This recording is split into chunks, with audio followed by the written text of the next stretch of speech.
Alors aujourd'hui, notre capsule, la MRC à découvrir pour mieux y vivre. Jocelyn Bédard, là je me demande parce que vous allez nous présenter le maire de Plessisville, la ville de Plessisville.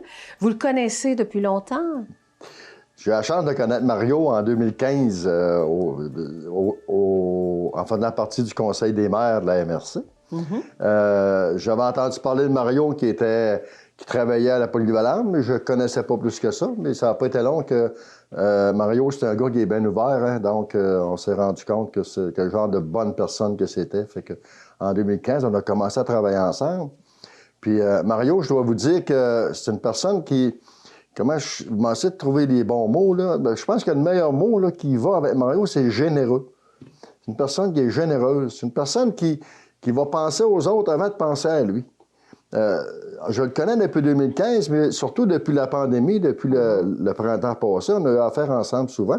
Puis Mario nous a servi d'exemple dans d'autres municipalités, savoir quoi faire pour aider les gens. Ça a été le premier maire qui m'a appelé et qui m'a dit « Jocelyn, moi, je vais m'organiser pour qu'à Plessisville, les gens manquent de rien. On va organiser des systèmes de livraison avec le service de sécurité incendie. » Dès que la pandémie a été annoncée. Aussitôt que la pandémie ça s'est annoncé, il s'est viré de bord le lendemain et il est parti ça. Fait que Mario, pour nous autres, c'est un exemple de générosité et d'aide. Et de bienveillance. Et de bienveillance. Bien, nous aussi, on va faire acte de bienveillance. On va le recevoir dans quelques instants. Et vous revenez à la fin de notre capsule, d'accord? Ça me fait plaisir.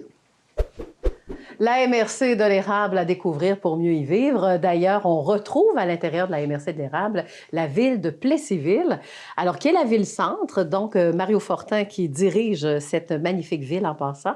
Alors, bonjour, Mario Fortin. Bonjour, Lydia, bonne année. Ben oui, vous aussi également. Hein? Là, j'aimerais ça qu'on parle vraiment pour attirer les gens à Plessisville. Je pense qu'il y a beaucoup de démarches qui ont été réalisées aussi en 2020. Hein? Oui, puis les années précédentes également, mais effectivement, on veut miser beaucoup. On a une nouvelle image de marque qui est à bras ouverts. Alors, pour moi, ce qui est important, c'est vraiment la qualité de vie des gens. Alors, les gens qui viennent à Plessisville, ce qu'ils vont retrouver, c'est des gens sympathiques, ouverts et qui aiment se rassembler. Évidemment, c'est ainsi, c'est un peu plus difficile, là, mais c'est des gens qui aiment se rassembler. Puis on a mis sur pied des activités ou des lieux de rassemblement. Les gens apprécient beaucoup. Je pense au Beer Garden, là, ou la rivière Bourbon. Je pense au village boréal qu'on a mis sur pied cet hiver avec les décorations et tout ça. Les gens aiment... c'est des gens généreux. On le voit à travers les différents projets comme la Marche du Pain, la collecte de sang. On a le plus gros relais pour la vie, une des plus grandes collectes de sang, le marathon de l'espoir. Les gens sont généreux, sont solidaires et aiment beaucoup le vivre ensemble. Puis on retrouve de toutes les générations. Et tout le monde aime se retrouver. Donc, les gens qui veulent vivre une communauté vivante, active et qui, ben d'adon, comme on dirait par chez nous, là, je pense qu'à Plessisville, on va retrouver ça. Non, c'est très sympathique aussi que ce soit entre les conseillers, entre le maire. Je pense que Plessisville forme une famille en tant que telle. Hein? Tout à fait. Tout le monde se connaît. Alors moi, souvent, les gens me textent directement quand ils ont quelque chose. Là, ils ne gênent pas. Mario, il m'appelle. Donc, on a une proximité. Ce qui fait je dis tout le temps, on est une grande petite ville. On est une petite ville, mais avec toutes les avantages d'une grande ville aussi. On a une densité, 4 km², 2 km d'un bord, 2 km de l'autre. Donc, on est assez dense. Vous savez que Plessisville, elle est presque aussi dense que Montréal en termes de densité de population. Peut-être pas en termes de nombre de population, là, mais en termes de densité. Donc, ce qui fait que tout est marchable. À Plessisville, on peut marcher, tout se marche facilement. D'ailleurs, on essaie de faire en sorte que la ville soit une ville mobile, où les gens puissent faire du vélo, marcher beaucoup et pouvoir profiter de nos attraits, dont le Parc Bourbon, entre autres, là, qui est notre attrait principal. Oui, puis on a quand même, c'est ça, quand on veut accueillir le monde, il faut exceller en agriculture, en sport. Qu'est-ce que vous avez pour nos familles? Bon, les parcs et tout. Alors, c'est ce que vous faites aussi, ça fait partie des priorités. Tout à fait. Ça prend un bon équilibre pour être capable de rejoindre toutes les clientèles. Ça, c'est un souci que j'ai, puis que le Conseil porte depuis plusieurs années, c'est d'essayer de faire en sorte d'en avoir pour tout le monde. Puis de pas, souvent on disait, Plessisville, c'est une ville pour les personnes âgées. Non, il y a une ville pour tout le monde. Oui, il faut prendre soin de nos personnes âgées, puis on a des activités pour eux, mais ça en prend aussi pour les jeunes familles, ça en prend aussi pour tous les types de personnes. Donc, ça ne pas des activités sportives. Et quand je disais qu'on est une grande petite ville, bien, On a du hockey, on a du deck hockey, on a de la balle molle, on a du soccer, on a du basketball, on a de l'ultimate frisbee. On a tous les sports que les gens peuvent pratiquer. On a également, au niveau culturel, bon, je pense qu'on est une ville qui se démarque aussi beaucoup au niveau du nombre d'interventions culturelles. On a des activités communautaires. On a la bibliothèque, qui est une bibliothèque très, très active, la Plessisville. Oui. Il y a beaucoup, beaucoup d'activités. Donc, on essaie de faire en sorte d'avoir des activités pour tout le monde et d'équilibrer le tout. Oui, puis on a une fierté, hein? Parce que là, tout le monde, on dirait qu'on est comme en rénovation, hein? On profite du temps de la COVID pour rénover. Même du côté de la ville, je pense qu'on achète des bâtisses pour les rénover, entre autres au centre-ville. Est-ce que ça se fait? Oui, oui, mais présentement, c'est ça. Ce qu'on essaie de faire, un de nos projets pour les prochaines années, c'est d'essayer, évidemment, d'embellir notre ville. Donc, effectivement, on a acheté des bâtiments pour pouvoir jamais les retaper. On a un projet de mural qui s'en vient, tranquillement pas vite, une murale historique. On a rénové notre carrefour. On essaie de prendre soin de nos infrastructures. On a rénové l'aréna il y a quelques années.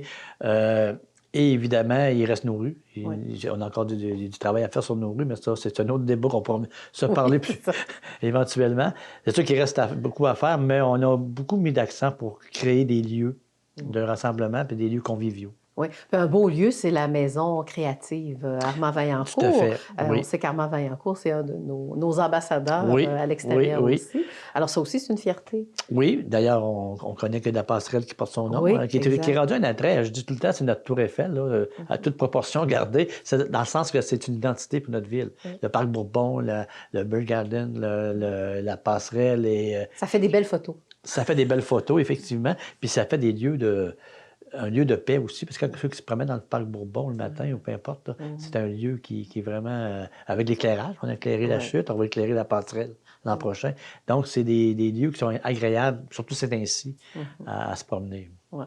Donc, à ne pas oublier, si on désire se rendre à Plessisville pour mieux y vivre et découvrir la municipalité, c'est quoi les démarches à faire? Voir notre site Internet, pour y voir, vous allez avoir tous les numéros, toutes les références pour vous informer de toutes les démarches d'accueil. On a un comité d'accueil, on a un comité pour les nouveaux arrivants. On vous remet une trousse à l'arrivée. On peut vous faire visiter la ville. Bon, alors merci beaucoup à vous, Mario Fortin, Bien, merci beaucoup, maire Lydia. de la ville de Plessisville. Alors, pour la conclusion, bien, on va parler avec Jocelyn Bédard, qui va reparler de Plessisville également. Mais merci, Mario Fortin. Merci, Lydia. Bonne année à tout le monde. Bonne année à tous les spectateurs. Alors, pour la conclusion, eh bien, Jocelyn Bédard, que pensez-vous donc de la ville de Plessisville maintenant que le maire nous en a très bien parlé? Alors, vos coups de cœur pour Plessisville? Je pourrais faire une parenthèse. Lydia a félicité Mario pour son entrevue. Franchement, c'est un professionnel. Hein? Bon, j'ai plusieurs coups de cœur pour la ville de Plessisville, mais j'ai surtout une place que moi, j'aime bien aller. C'est au Carrefour culturel, au Parc Bourbon. Ça arrive souvent, quand j'ai l'occasion d'aller à Plessisville, qu'il fait beau, on va chercher quelque chose au resto, on commande, puis on va manger, des tables qui sont là, puis on s'assoit là.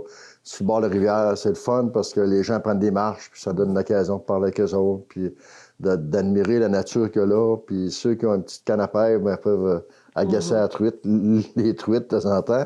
Non, c'est un de mes coups de cœur. Alors, dans ce cas-là, comme on dit, la MRC de l'érable à découvrir pour mieux y vivre. Alors, Plessisville en fait bien sûr partie dans les choix. Alors voilà, ça complète donc cette entrevue, la MRC de l'érable à découvrir pour mieux y vivre.